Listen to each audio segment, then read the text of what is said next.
Clint Walker really hated one person more than anyone else. In 1968, on a dusty movie set in Arizona, a weird thing happened. Clint Walker walked off the set after talking to his co-star for just 37 seconds and never came back. Everyone on the film crew froze, they were so shocked and quiet. The boss, the director, got super nervous. The movie company had to stop making the film for 3 whole days just to try and fix things. But Clint only gave them one short answer. "I'd rather not have a job than act with him for one more second." That shows you just how much hate Clint Walker, who was usually a very calm guy, had for a person he worked with. But the sad, big problem didn't stop there. Because during the very busy and sometimes crazy years of Hollywood, Clint Walker had fights with more than just one difficult person. There was one famous movie star who thought he was a king, walking onto the set like it was his own house.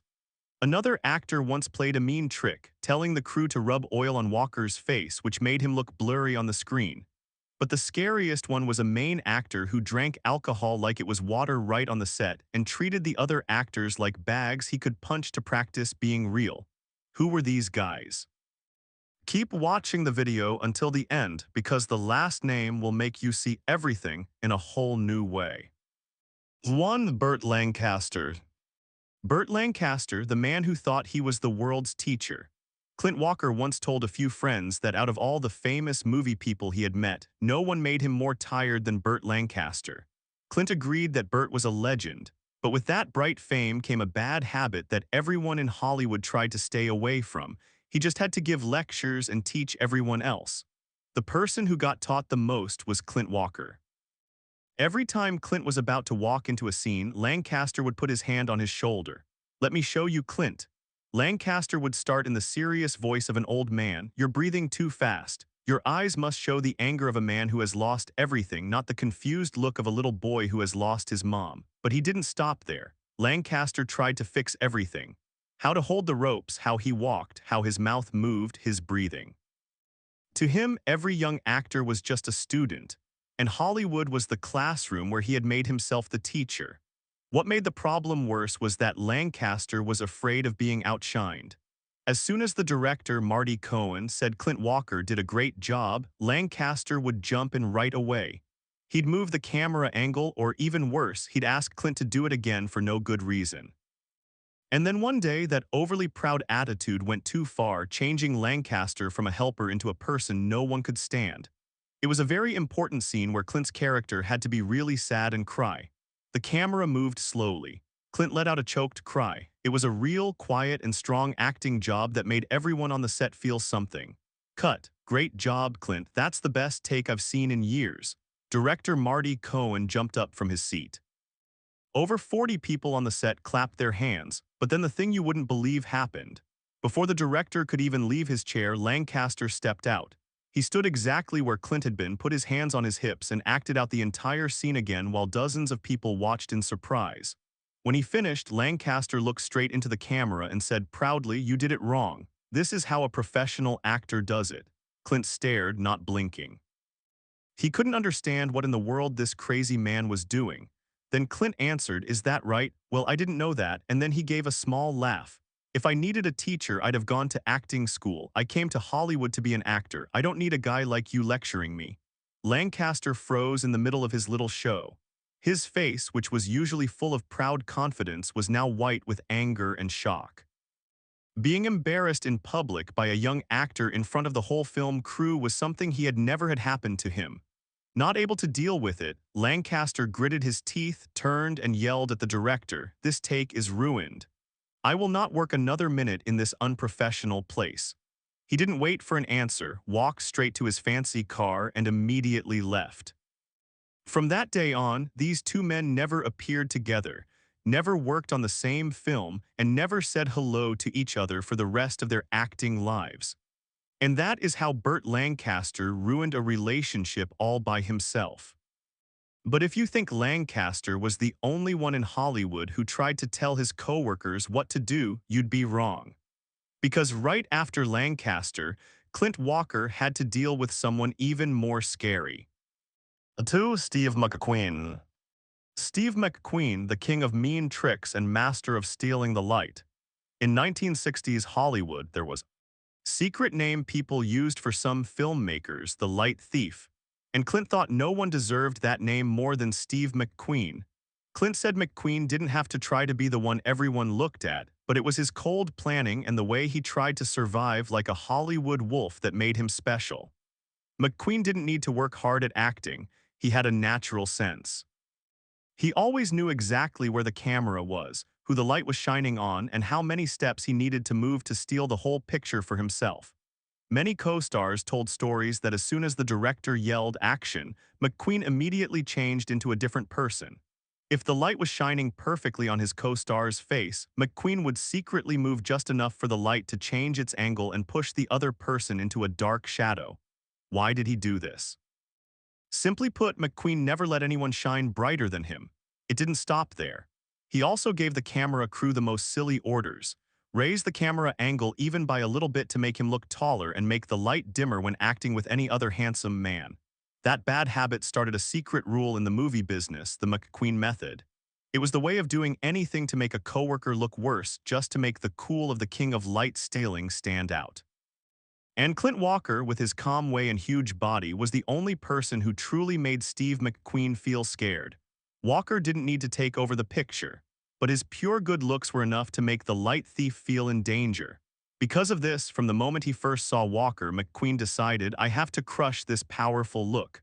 So the silent fight started. In their scenes together, McQueen always acted like the second director. He watched the light, checked where people stood, or asked Walker to switch places for a better angle. But it all had the same goal: push Walker to the edges of the light, making him look pale and washed out. The trickery didn't stop with where they stood. McQueen also told his own helper to mess with the costume department. A slight fold, a gentle wrinkle on Walker's jacket, just enough so that on film his amazing look would be lessened, while McQueen shined several times brighter. And the most shocking thing was when McQueen supposedly asked the makeup artist to put a thin layer of oil on Walker's face. The reason was that when a strong light hit it, Walker's skin would shine brightly, making him hard to film and look out of control. In one fight scene, McQueen kept asking the director, increase the light on my face by 2 notches. Reduce Clint's by 1 or I'm leaving the film. And the result, on the screen McQueen looked sharp, standing out as if he were the only character in the world. And Clint's face, it was completely covered in shadow, just a faint shape overshadowed by the blinding light. Clint Walker went from not liking to outright hating McQueen. In later interviews, Clint often replied to reporters with a tone of strong dislike. I will never work with him again, or don't ever say his name in interviews. And so, the battle between McQueen and Clint Walker ended with a lifetime of bad feelings. But if you think the Light Thief was the dirtiest player in Hollywood, just wait. Because right after McQueen, Clint Walker had to act with someone even more terrible. 3. Yul Brynner. Yul Brynner, the bald man obsessed with height and the cut hat incident. Clint Walker thought 1960s Hollywood was harsh, but no man created more stress than Yul Brynner. He was a man who wanted total power, not just in films but in real life. Brynner had to be the best in every shot, absolutely. To him, every scene was a rule. Yul Brynner must be the biggest, the tallest, and the most important. To get him to agree to be in a film, directors had to promise. No one could wear taller shoes than him. No one could stand closer to the camera than him. And most importantly, no one could wear a tall hat. If an actor broke one of these 3 rules, Brynner would immediately stop acting. However, not every set could be easily controlled. In one Western film, Brynner faced a silent threat, Clint Walker. Walker was a real cowboy, big, tall, and carried a calm, powerful feeling that naturally overshadowed others. In a scene set in the empty West, Clint Walker walked out wearing a wide-brimmed cowboy hat. The whole crew felt good, the lighting was good, the costume was real until Yul Brynner walked in. He stopped about 5 meters away from Walker. His dark eyes stared at the hat with a look of pure hatred, and then, not trying to hide his annoyance, Brynner called the person in charge of clothes. Have him cut it down 2 centimeters. The entire crew was silent. No one asked why, everyone understood. Walker's hat was taller than Brynner's, and that was making the power of the bald king seem smaller. The clothes supervisor, shaking, took the hat, and Brynner, he stood tall in the middle of the set. Arms crossed, chin tilted proudly, completely ignoring everything. But the problem didn't stop there. When Clint Walker returned to the set with his hat cut so low it looked almost silly, he kept his usual calm. He didn't look at Yul Brynner, and that very silence was the start of a new mind game. In scenes that didn't need them to talk directly, Walker would turn his back to Brynner. When Brynner was talking or giving orders to the director, Walker would be busy petting his horse or turning to talk quietly with a light technician. He constantly placed his broad shoulder between Brynner and any actor standing nearby. This act not only made Brynner feel like no one saw him, but also forced him to stand on his toes a little bit to see the person he wanted to order. Since Brynner banned high-heeled shoes, Walker decided to use a natural trick. Whenever there was a break between takes, Walker would purposely stand on a higher piece of dirt, making Brynner always have to look up at Walker whenever he needed to talk. When things got worse, Brynner started yelling, "A guy like you will never be famous." Clint just scoffed in reply. "So what? The people watching will choose who the star is. What about you? You had to cut my hat to look taller. That's sad." The cut hat incident ended with a clear truth. Power doesn't always beat a strong presence. And Yul Brynner, a man who always thought he was the center of the world, had to taste the feeling of being made small by a calm cowboy. But the surprise was Clint Walker was never afraid of Brynner. Because after Brynner, he had to face a completely different person. A man who didn't fight for light, didn't fight for height, and didn't fight for where the camera was, but fought over who could last longer. 4. Lee Marvin's. Lee Marvin, the alcoholic cowboy and the love for real fights. Clint Walker knew Lee Marvin very well. In Clint's eyes, Lee Marvin walked onto the set like a ghost from the war. His movements, his look, the way he watched everything, all had the look of a man about to go into battle. Marvin's main idea was simple but mean. Real pain creates real feeling. He called this the Marvin method, a dangerous mix of extreme acting and the rough behavior of a former soldier. On set, Marvin was a nightmare. He had 3 habits that gave every crew member a headache: acting without warning, bursting into laughter when he saw a co-star fall, and the worst, he drank alcohol right between takes. The drunker he got, the more aggressive Lee Marvin became. The perfect target for this scary art was Clint Walker. The script for that day was a bar fight. Worried about safety, the director kept telling Marvin and Clint to take it easy, but Marvin just scoffed and laughed loudly. "We're doing it for real, kid." With his breath smelling strongly of whiskey, Marvin hissed at Clint. "The audience doesn't pay to see fake fighting." Clint nodded unwillingly. The director raised his hand. Everyone held their breath, waiting for the word action. Marvin couldn't wait any longer. Before the director's arm could even drop, Marvin shot up like an arrow. There was no yell, no scary steps, only speed and brute force. He took a few steps and went into action. Bam! A terrifying sound echoed. A piece of the saloon window shattered. Dust flew up in the hot light. The entire set was silent, only the sound of hearts pounding and the camera still rolling. Clint stumbled to his feet, spitting out a bit of wood dust. Marvin stood a few feet away, hands on his hips, and laughed loudly. "The audience loves real, right, guys? Do it again, Clint, one more time." The silence that covered Clint Walker was suddenly scary. He turned, looking straight at Lee Marvin. Clint didn't raise his voice. He spoke slowly. "I'm not in this movie to be your punching bag." The air froze. The director gasped. The crew members all looked down, and Marvin suddenly stopped talking. His smile froze on his lips, stopped by Clint's calm manner. That night, with beer cans scattered backstage, Marvin still wouldn't admit defeat. He walked up to Clint from behind, tapping him lightly on the shoulder. "You're a big guy, Clint," Marvin whispered, his voice full of threat. "But remember this, in a movie, the one who acts first wins." Following the scary event on set, these 2 huge men officially became enemies. Clint Walker finished his remaining scenes, only talking through the director and avoiding Marvin.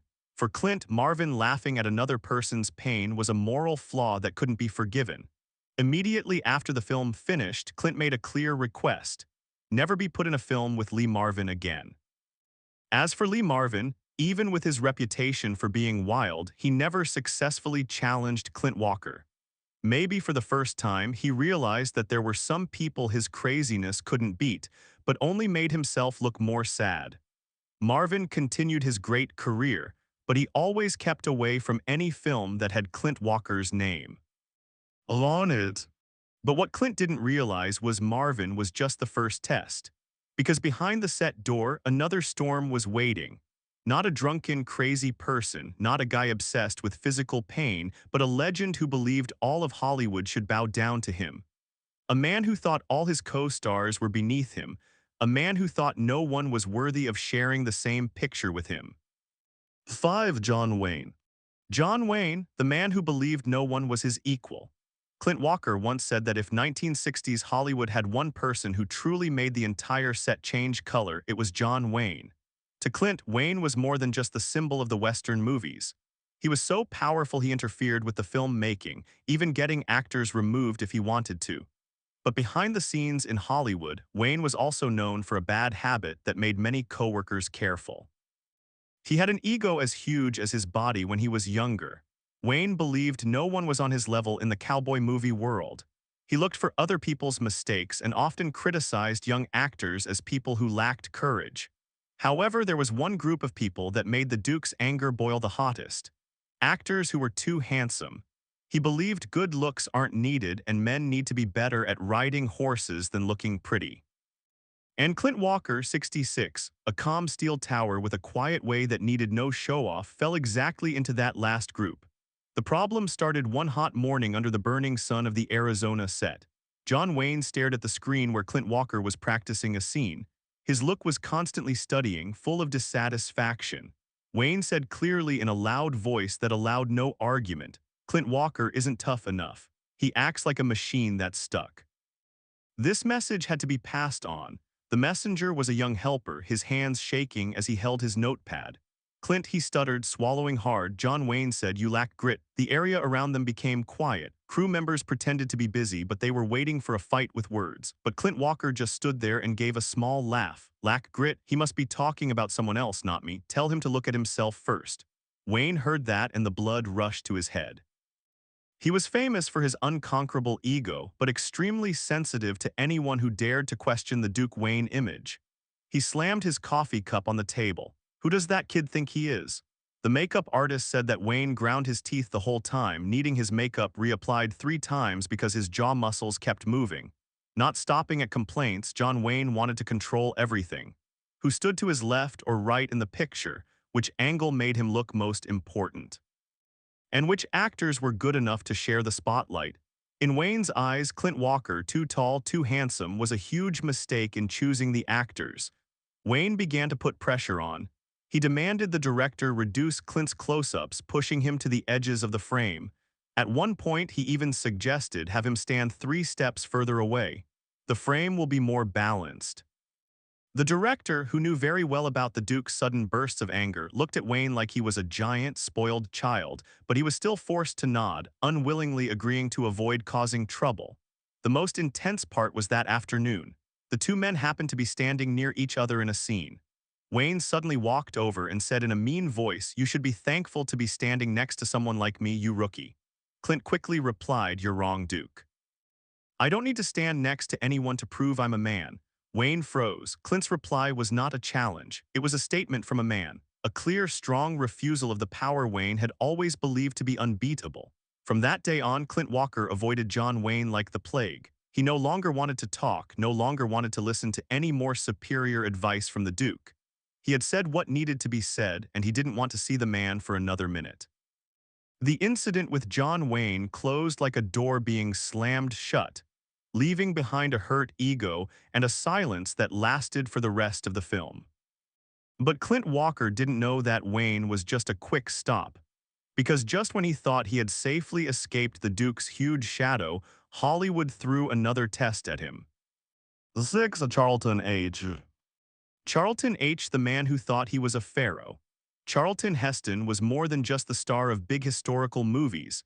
He was the kind of person Clint Walker jokingly called the pharaoh. Standing before him, Clint always felt like he was talking to a character from an epic story, not a real person. On the other hand, Clint Walker, at nearly 2 meters tall, was exactly the kind of man Heston hated the most. Heston was jealous of what Clint had. Good looks, a calm way of being, and the ability to control a crowd. The fight started during a screen test. When Clint Walker walked in, the feeling in the room seemed to change. A few people whispered, "Oh God, he's even taller than the stories say." And it took only 3 seconds for Charlton Heston, who was checking his makeup in the corner, to target Walker. Heston immediately looked down at his high-collared leather boots, then looked up at Walker's face as if measuring a statue with wrong sizes. Then he turned to the director and yelled, "Rebuild the set. Raise the platform right now." The crew was surprised. It was just a simple test scene that didn't need any technical changes at all.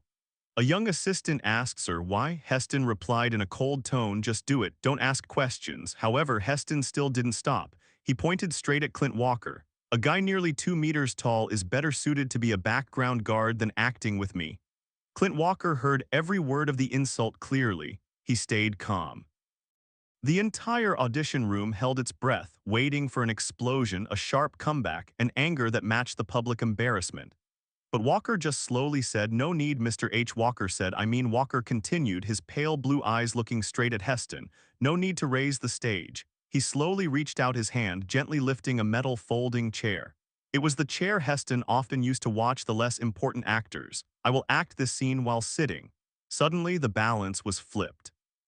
Walker didn't need to stand up. Just by sitting in the chair, he was still taller than almost everyone present. Charlton Heston stopped moving. His eyes widened. The man who lived by power was for the first time neutralized. And the most frightening thing, Walker hadn't said a single insulting word. After the fight at the screen test, the following days were no different from a battleground. In talking scenes, Heston constantly used his acting experience to make Walker uncomfortable. When it was Walker's turn to perform, Heston would demand a cold bottle of water, ask for a makeup change, or talk loudly to distract Clint. Walker was always patient. He never complained. That very calmness only made Heston angrier because he couldn't find a chance to cause a public fight. Heston wanted Walker to get mad, wanted him to show he wasn't professional so he had an excuse to get rid of his rival. But Clint Walker accepted everything, even offered a challenge. And in the end, he was the winner. But Clint Walker didn't have time to enjoy the victory, because as soon as he stepped out of the Pharaoh's shadow, a completely different type of rival was waiting ahead. A man dangerous in a more strange way. The 7. James Coburn.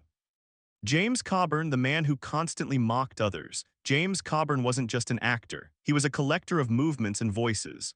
According to Clint Walker's story, Coburn had a very strange habit. He copied anyone who caught his eye. For Coburn, his co-workers were a great source of things for him to use. Clint also said James Coburn often laughed very loudly in a scary way and frequently made loud whooping sounds to get people to look at him.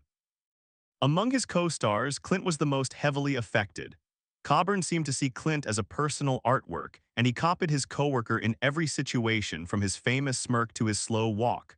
For Clint, a man famous for his professional way of working, that behavior was nothing but an insult. Despite the director's repeated warnings about teasing and messing up the mood, James Coburn always ignored them. His proud attitude was like a sleeping pill for the entire crew.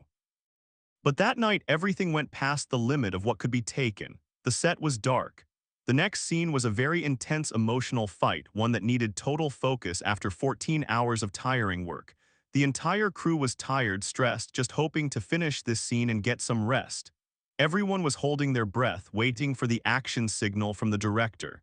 And then at that very moment, Coburn decided this was the time to do something big.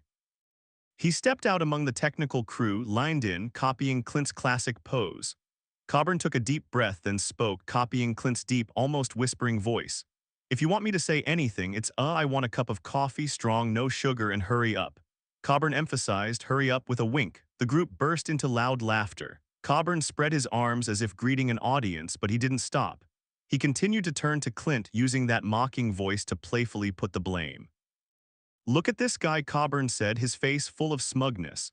"Every line you speak is like a copy of mine. I tried to come up with a unique line, but you took it first." Laughter erupted again, louder than before. Coburn thought he had won. The group laughed, but Clint was furious. Clint's face went pale, his eyes locked onto Coburn, and he yelled, "What the hell are you doing, you jerk?" Clint continued to stare at Coburn for about 10 seconds, then he turned and walked away, leaving hundreds of people confused. Coburn, with his blind confidence, only thought it was a joke that failed. The next morning, Coburn's representative got a phone call. "I don't need to read any script with Coburn's name on it anymore. Leave that message for anyone who asks me if I will ever work with him." And that was the end of it. There was no public fight afterward. Their careers, which were connected during the best years of Western films, were ended by the most unimportant thing, a mean joke. Coburn continued to live by his nature, acting on impulse, speaking his mind, throwing out ideas and breaking rules whenever he felt necessary. He never realized that his too much self-confidence had tired others out and slowly driven them away. The saddest thing, Coburn was truly a talented actor, but he was stuck between two extremes. A wish to be the center of everything, yet accidentally making everyone want to avoid him. And finally, what he lost wasn't just a coworker, not just a role, but the chance to stand next to someone who should have been a great partner. People thought Clint had met enough difficult people. But they were wrong because behind it all, there was another man who was dangerous in a completely different way. Kirk Douglas. Kirk Douglas, the one who loved playing mind games with co-stars. Clint Walker once said that some actors won the spotlight through skill, some through their presence. But Kirk Douglas chose a different path, psychological warfare. Hollywood called it by a name that sounded like a filming technique, but was actually his special mind weapon, frame cutting.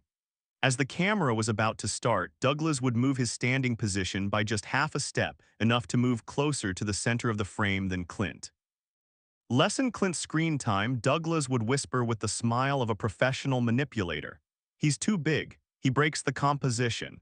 The audience needs to clearly see who the center of this story is, but Clint, who was adjusting his things, heard it clearly.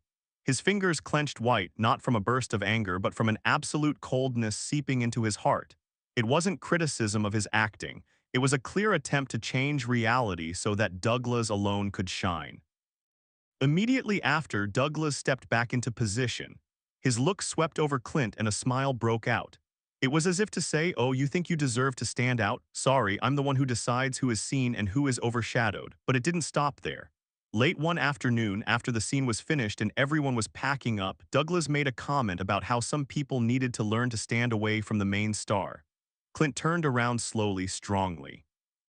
His voice was steady and deep with no hint of anger but cold as mountain stone. It was a voice that allowed no negotiation, no argument. A decent man wouldn't try to make others look bad. The sentence echoed in the sudden silence of the set. Douglas was silent. He didn't feel ashamed. The silence came from pure shock. For the first time, someone dared to speak directly without using soft words, without fear about the power game he had played for decades. His proud attitude was questioned by a naked truth. From that day on, everything on set changed. Douglas kept an invisible distance, never going near Clint, never trying to make conversation outside of the script. Clint didn't ask for advice, didn't look for approval, didn't need acknowledgement from the veteran. They filmed together, acted out fight scenes, but never looked at each other as coworkers.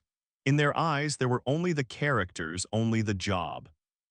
In a later interview, a reporter asked Clint, "You didn't like Kirk?" Clint laughed loudly. "I respect the craft," Clint replied. "I just don't respect those who want to cut others' roles to make their own look bigger." Although the film was a huge success, the tension between Kirk Douglas and Clint Walker permanently shaped their relationship. They would never work together a second time. Throughout the years that followed, they might go to awards shows, industry parties, but would never appear in the same picture. If Douglas walked into the room, Clint would politely walk the other way. For Clint, Douglas was a finished case. He had said what needed to be said, and he didn't need to repeat it. For Douglas, Clint was an uncomfortable reminder of the fact that fame and trickery couldn't always defeat professionalism. The frame-cutting incident became a quiet story in the industry. These two men continued their great careers, but they were proof that two bright stars could exist as long as they never crossed each other's orbits. Finally, looking back at the list of actors he hated, we see that it's not just about personal arguments or overly big artistic egos. It is a picture of a proud Hollywood where the power, the light, and the shadow of every man became a battleground. Relationships that seemed unbreakable. Could shatter over a single mean comment, a camera angle, or even a hat cut down by 2 centimeters. The funny thing is that most of the names on this list were huge talents, men of such charm that simply standing still was enough to shake the set. And maybe that is why they fought, competed, and hated each other, only to accidentally create the behind-the-scenes stories that Hollywood still whispers about today. The battle between being self-important and wanting fame has never stopped. And the truth is, sometimes people don't hate others for what they do, but for what they make us see about ourselves. If you love Hollywood drama stories like this, the secrets, the hidden corners, the silent battles behind the spotlight, follow me now. Many more behind-the-scenes secrets are waiting to be revealed.